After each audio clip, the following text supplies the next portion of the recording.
Livro A Mensagem que Opera, de T.L. Osborne, capítulo 47. Você pode confiar em mim, eu confiarei em você.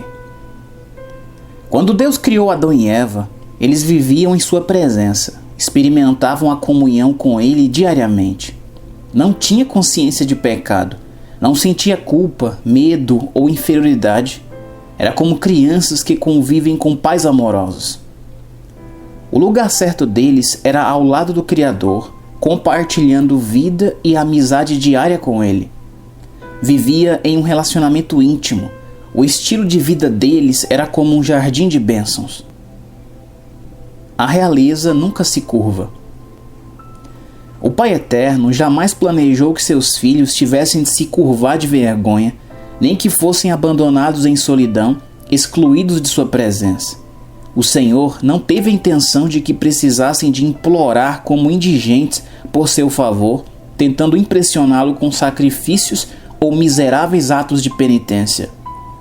Deus, Adão e Eva eram amigos. Ele os criou para serem um com Ele, multiplicarem-se sobre o planeta e cuidar dele. O casal criado pelo Senhor estava envolvido em seus propósitos. Essa é a vontade dele para mim e para você hoje. Os primeiros humanos não foram criados para serem como robôs. Eles podiam escolher a amizade e a comunhão com o Pai. E podemos fazer isso também. Mesmo que eles não quisessem compartilhar a vida com Deus, o direito de decisão deles seria respeitado, e o nosso também o será. A liberdade de escolha. O Altíssimo não forçou o casal a amá-lo ou a compartilhar sua vida. Ele demonstra que deseja nossa amizade, mas nunca nos obriga ou nos constrange a aceitá-la. Você e eu temos o direito de fazer nossa escolha.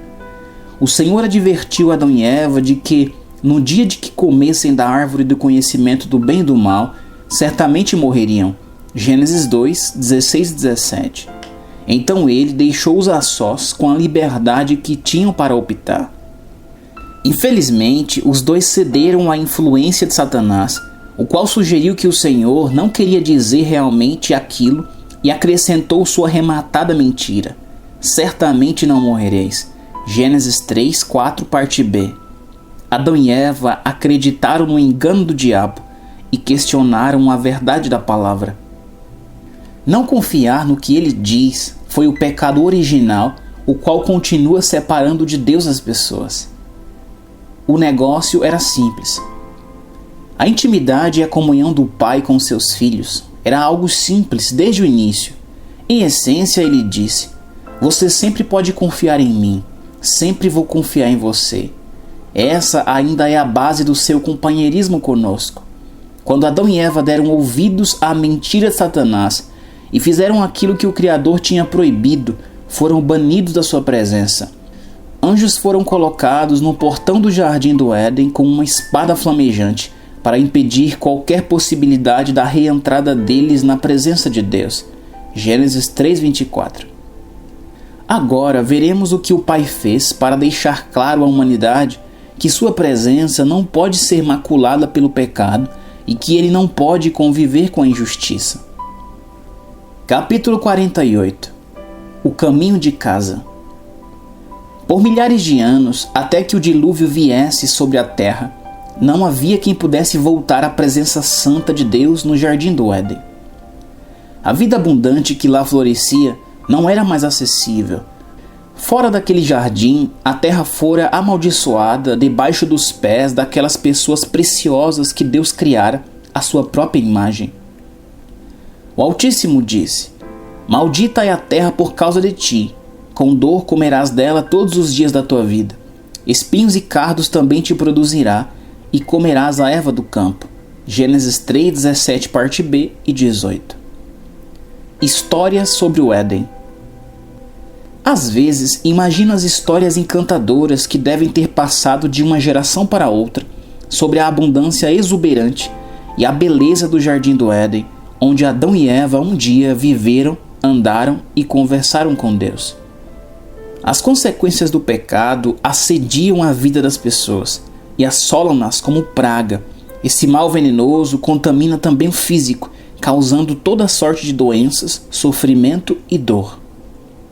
Morte e destruição caem sobre os indivíduos como ondas avassaladoras, devastando os frutos do seu trabalho e apagando seus sonhos. Muitos apostaram no jogo de Satanás e agora colhem as consequências da escolha que fizeram. Isso jamais mudou.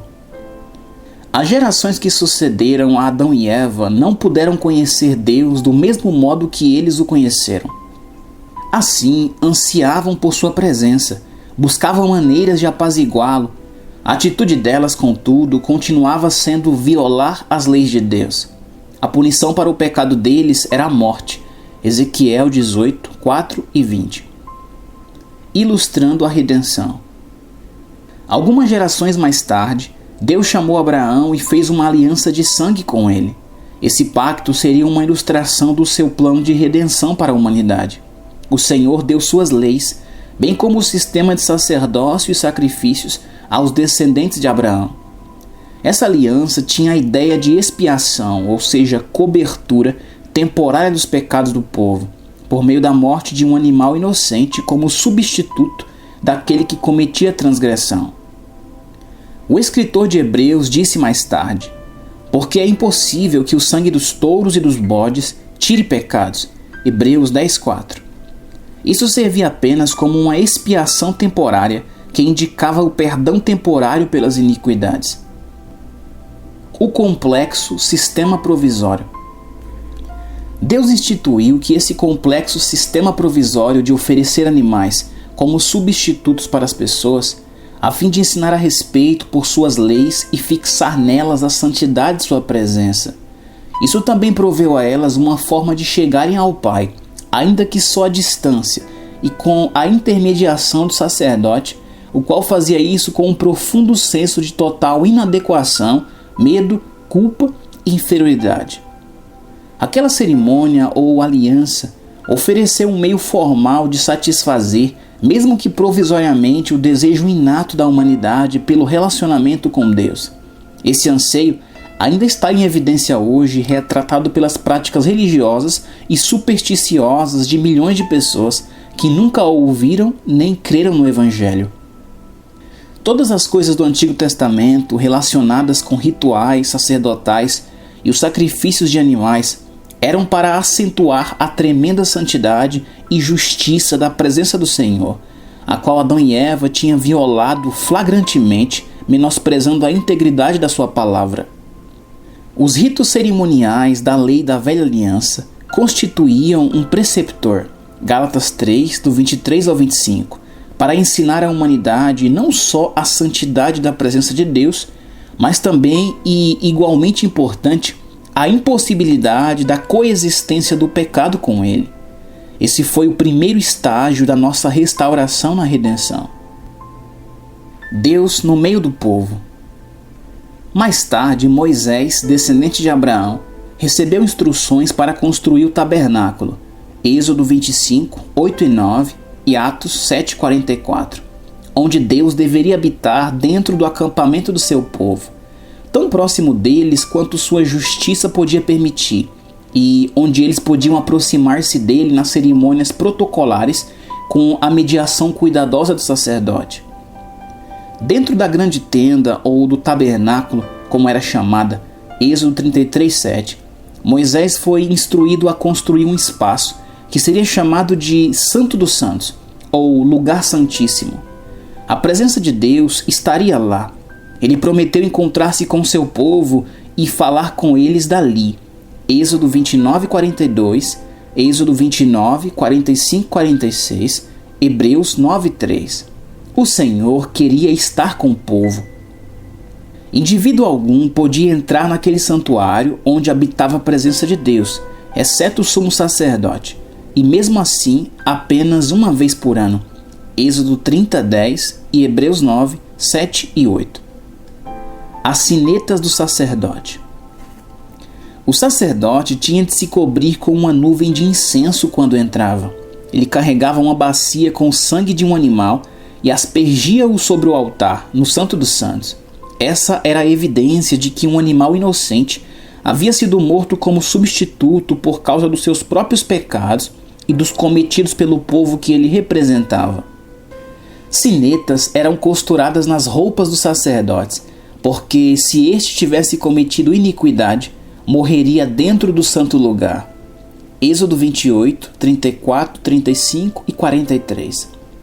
Se parassem de tocar, alertariam as pessoas de que alguma coisa tinha acontecido. Quando entrar, ou seja, o sacerdote, no santuário diante do Senhor, e quando sair, para que não morra. Versículo 35. Deus estava ensinando a eles e a nós que aquilo que tinha acontecido no Jardim do Éden jamais deveria repetir-se, e eles deviam compreender a santidade absoluta de sua presença e a total integridade da sua palavra.